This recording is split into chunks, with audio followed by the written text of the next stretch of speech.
ในท้ายอาทิตย์ผ่านมานี้บ้านห้วยทาดเมืองแขวงบัวแก้วได้จัดงานประเพณีบุญกินเจียงของเผ่าหลาฮู้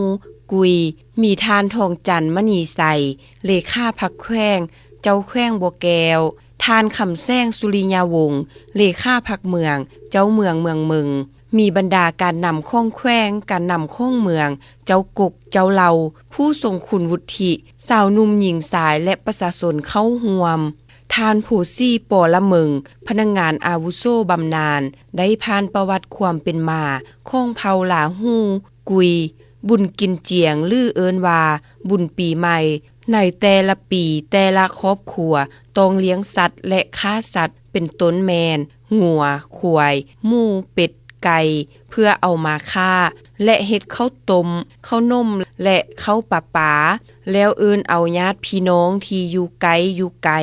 มาเข้าร่วมกินข้าวสามัคคีเพื่อสร้างสรรค์เยี่ยมยามท่ามข่าวซึ่งกันและกันทั้งเป็นการกราบไหว้บรรพบุรุษเพื่อแสดงถึงความกตัญญูต่อผู้ที่มีบุญคุณก็คือพ่อแม่ที่ได้เลี้ยงตนผ่านมา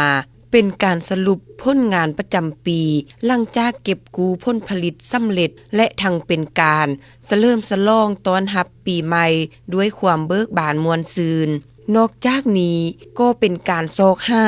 เนื้อคูของบ่าวสาวตื่มอีกภายหลังที่ลิ้นบุญกินเจียงสำเร็จแล้วแม้นจะได้ห้างห้ากะเกียมทำการผลิตประจำปี2025จากนั้นองค์การปกครองบ้านองค์การจัดตั้งบ้านเท่าแก่แนวโฮมได้จัดพิธี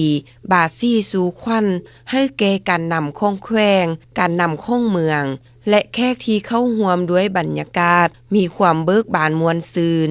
โอกาสนี้การนำข้องแขวงการนำข้องเมืองได้นำเอากระตาข้องขวัญเข้ามาอวยพรให้แก่องค์การปกครองบ้านองค์การจัดตั้งบ้านเท่าแก่แนวโฮมภายในบ้านตลอดฮอดประชาชนบรรดาเผ่าภายในบ้านเนื่องในโอกาสเฉลิมฉลองบุญกินเจียงก็คือบุญปีใหม่ของเผ่าตนให้ประชาชนสืบต่อจัดตั้งปฏิบัติหน้าที่เวียกงานของตนเอาใจใส่ปกปักรักษาวัฒนธรรมอันดีงามของเผ่าไว้ให้มั่นคงเพื่อให้ผู้เกิดใหม่ใหญ่รุ่นได้สืบสานฮีตของประเพณีของตนไว้